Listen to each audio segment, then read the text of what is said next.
পাশাপাশি খোঁড়া হচ্ছে ৩টি কবর। একসাথে মাটির নিচে শায়িত হবে একই পরিবারের ৩ জন। একসাথে ৩ জনকে হারিয়ে আহাজারি থামছে না পরিবারের বাকি স্বজনদের।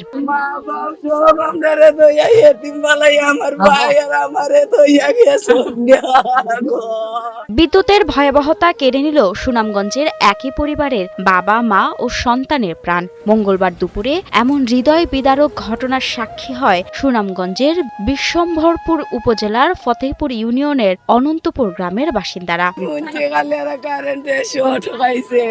আমার ছোট ভাইটা ছোট ছোট 3টা বড়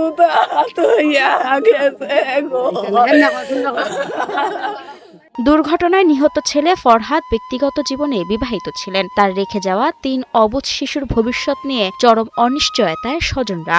তাদের দাদাও নেই, দাদিও নেই, তাদের কোনো আশ্রয়ের জায়গা কোথায় পাবে? এক চাষায় কি করবে কি না করবে।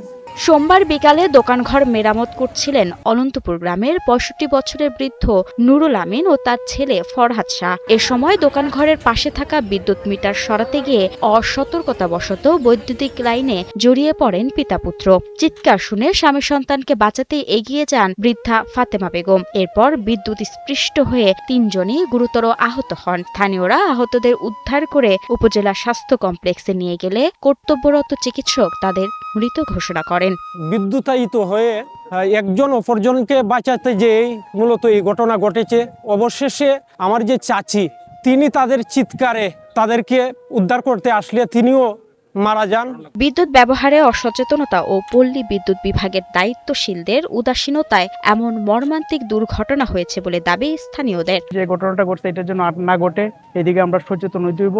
আর যারা এটা দায়িত্বে আছে কারেন্টের বিষয়ে, পল্লী বিদ্যুৎ অফিস বিশেষ করে এটা দায়ী। বারবার ড্রপ লাইন পড়ে যায়, তারা বারবার আওয়া লাগে, কিন্তু এটারে তারা তার দেয়া বাইন্দা রেখে দিছে, যে কারণে হালকা টাচ হইলে বা শর্ট খাইলে পড়ে যায়। তবে এদিকে দুর্ঘটনার জন্য নিহতদের অসতর্কতাকে দায়ী করেন পল্লী বিদ্যুৎ বিভাগের কর্মকর্তা। অসতর্কবশত যেভাবে মিটারটা ধরতে গেছে তখন হয়তো কোনো অসতর্কতার সাথে তার লেগে গেছে। যখন ছেলেটা লাগছে তখন বাবা বুঝতে না পেরে তাকে আবার ধরছে, মানে একে অপরকে বাঁচাতে যায়। অনাকাঙ্ক্ষিত দুর্ঘটনায় মৃত্যু ঝুঁকি কমাতে সতর্কতামূলক ব্যবস্থা গ্রহণ পল্লী বিদ্যুৎ কর্তৃপক্ষের দৃষ্টি আকর্ষণ করেন এলাকার জনপ্রতিনিধি। একই সাথে সরকারের পক্ষ থেকে নিহতের পরিবারের পাশে থাকার আশ্বাস দেন উপজেলা প্রশাসন।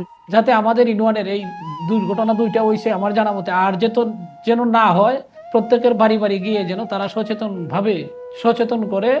তাদের এখন পর্যন্ত উপজেলা প্রশাসন সার্বক্ষণিক খোঁজখবর রাখছেন। যদি তাদের যে কোনো ধরনের সাহায্য সহযোগিতা প্রয়োজন হয় সরকারি বিধি মোতাবেক তাদেরকে সে সহযোগিতা প্রদান করবে। সরকারের সংশ্লিষ্ট দপ্তর ও বিত্তবানরা নিহতদের পরিবারের পাশে দাঁড়াবে এমনটাই প্রত্যাশা এলাকাবাসীর। মাহমুদা মুন্নি, ৭১।